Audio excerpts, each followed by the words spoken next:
Tuossa istuu kanssa joku tuo. Täällä on aika paljon. Tossa. Kun ei kotonia puhu. Joo.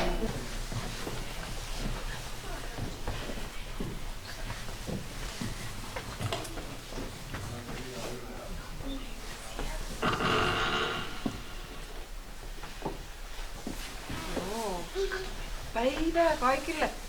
Muistakaa sitten, että tänne ei saa jäädä yöksi. Tää on vaan päiväkäytössä tämä mylly.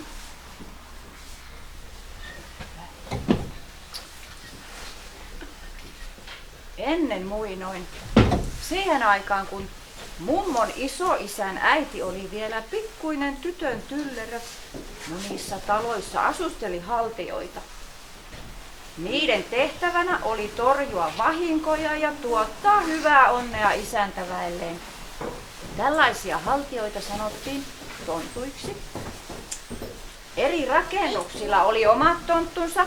Asuinrakennuksessa asui kotitonttu, saunassa saunatonttu, riihessä riihitonttu, tallissa tallitonttu ja myllyssä tietenkin myllytonttu. Tosin ennen vanhaan oli paljon muitakin eriskummallisia olentoja, kuten näkkäjä, hiisejä, menninkäisiä, mänkiäisiä, kakkiaisia, keijusia, maanväkeä, heittoja, liekkiöitä, vanhaa väkeä, olemattomia ynnä muita. Elämä oli aika jännittävää. Vai mitä? Tontut olivat asuneet ihmisten parissa ammoisista ajoista lähtien kauan ennen kuin joulupukki oli vielä syntynytkään. Tonttu pysytteli piilossa ihmisiltä. Se rakasti pimeitä paikkoja ja liikuskeli mieluiten öiseen aikaan tai illan hämärissä. Niinpä olikin melko harvinaista, että tonttu nähtiin. Sen sijaan usein kyllä kuultiin, kuinka se kolisteli jossakin hämärässä nurkassa tai ullakolla.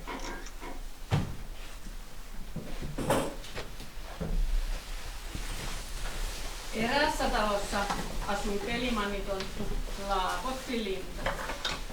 Sillä oli vanha kulunut viulu, jota se mielellään hiljakseen öiseen aikaan vingutteli ullakon pimennoissa.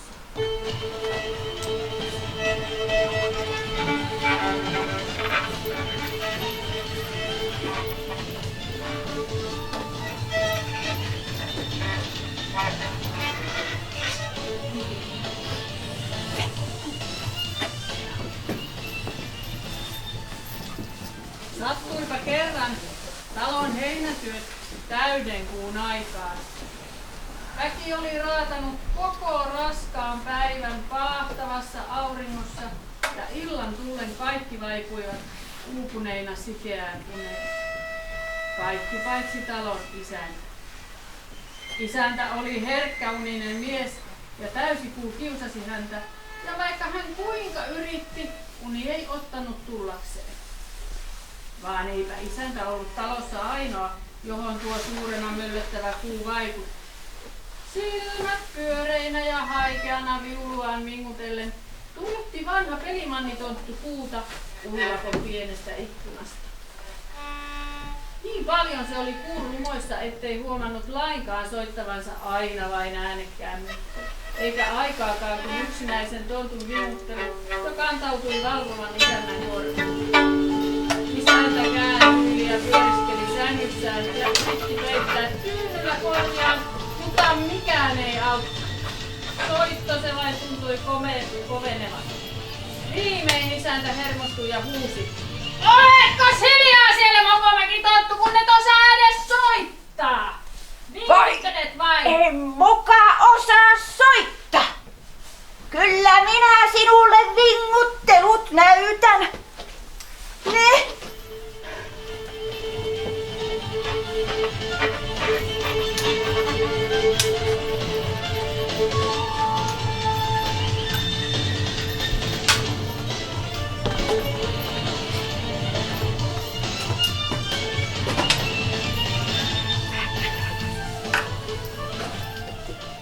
Yksikään ihminen ei enää sinä yönä talossa silmiään ummistunut. Ja seuraavana päivänä nähtiin heinäpellolla niin pyöreitä haukotuksia, että täysikuukin jäi sille toiseksi.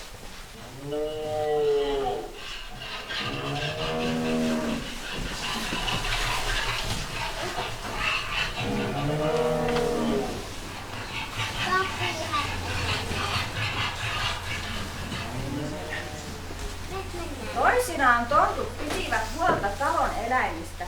Talossa saattoi olla navettatonttu, joka yleensä oli pikkuinen nuori.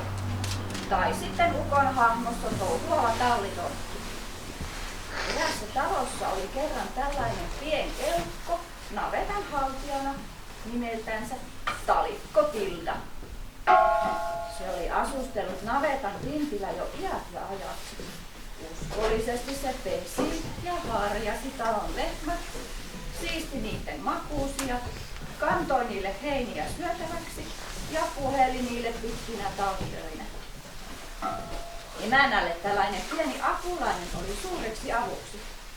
Hyvähän hänen oli olla ja tulla siistiin navettaan aamulypsylle, sillä joskus tonttu hoiti myös lypsämisen. Talon emäntä oli nähnytkin kerran tontun navettaan astuessa. Paikattu hame oli vain vilkkunut, kun se oli puinottanut piiloon. Talikko Tilda piti kovasti lehmistä, jotka olivat nimeltään Milli, Lempilyydia ja Rusina. Ja aina lypsettyään ne, tonttu antoi lämmintä maitoa talon kissoille, jotta nämä jaksoivat jatkaa viljahtiaan. Pidetkös teitä tonttu siitä läpsyttelemästä lehmästä? No niin, tommoset nuoret huisukat 150-vuotiaat muuta osaa kuin maitoämpäri kaataa.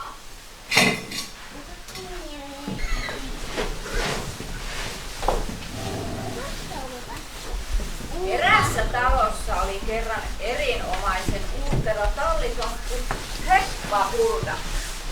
Se oli ottanut hevosten hoidon kokonaan omiin käsiinsä. Talossa oli 2 hevosta ja koko pitäjä ihasteli niiden hyvää terveyttä ja komeata ulkomuotoa. Isännän ei tarvinnut kuin taluttaa hevoset illan tullen tallin ovesta sisään ja aamulla kun hän haki hevoset ulos, oli tonttu ruokkinut ja harjannut ne kiitäviksi. Haltija kantoi tallin ylisiltä heiniä hevosten eteen, juotti ne ja sekoitti niille apetta suuressa saavissa. Piti pilttua siistinä ja suki niiden karvan, sijoipa niiden hännätkin sievästi palveluille. Tämä tapahtui joka ikinen yö niin, ettei isännän tarvinnut milloinkaan hevosistaan huolta kantaa. Isäntä oli mielissään ja melkoisen ylpeäkin tontustaan. Yksikään ihminen ei ollut tonttua milloinkaan nähnyt. Se kääräsi aina öiseen aikaan. Sitä paitsi se oli toimissaan niin hiljainen, ettei kukaan talon väestä ollut ikinä herännyt sen kuultiin. Eikös täällä rauhassa töitäkään saa tehdä?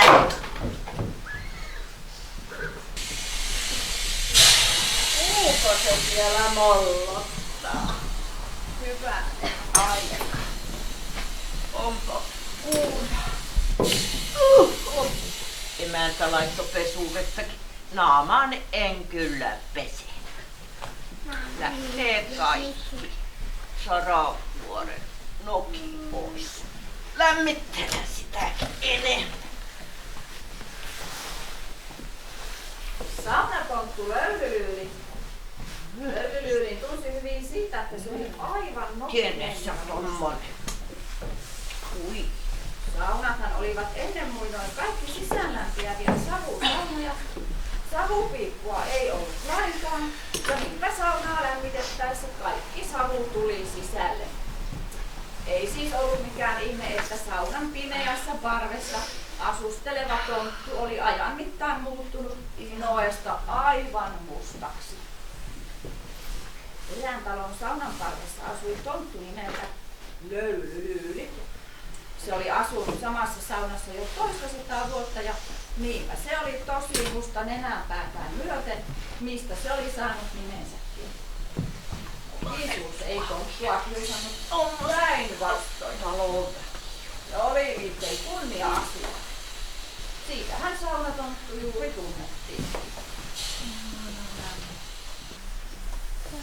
Tonttuja oli siis monenlaisia ja nimensä ne saivat usein asuinpaikkansa perusteella.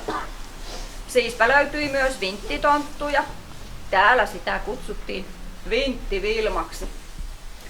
Se oli varsin lempeä ja hiljainen ja tyytyväinenkin, jos vain isäntäväki muisti antaa hänelle lämmintä vasta leivottua leipää. Se asusteli savupiipun kupeessa vällyjensä alla. Siellä se mutusteli tyytyväisinä leipäpalojaan ja tarkkaili paitsi talon väkeä, niin myös vieraita. Mutta se kävi kyllä levottomaksi, jos ruoka loppui. Se kolisteli ja piti meteliä niin, että ikkunat helisivät ja tavarat putoilivat paikoiltaan. Siksi se kannattaakin pitää tyytyväisenä. Leipä on loppu. Onkohan se tytön hupakko nuori tonttu syönyt taas kaikkea? Talonväki uskaltaisi minua yksin jättää tai siis ilman leipää. Söikkönen niin minun leipäi. Menepäs siitä. Hus. Kyllä minusta nyt tuntuu siltä, että olette varmaan kuulleet sanonnan, että voi kun tulisi joulu ja sais aina syödä, mutta vaikkei nyt vielä joulu olekaan, mutta ennen kuin tuo Vinttivilma tuolla vallan tulistuu, niin lähdetään nyt sieltä lentää. Tontut, lähdetään syömään ennen kuin se ihan vallan kaheliksi tulee tuolla. Mennään syömään. No niin. Juu. Semmoset kauhean meteet. Mennään syömään, tulkaas tekin.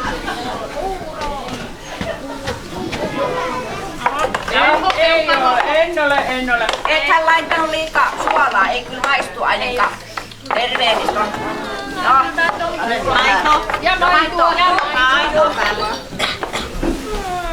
Ota Hyvää joulua. vittua on, tommonen vittu. Ai niitä.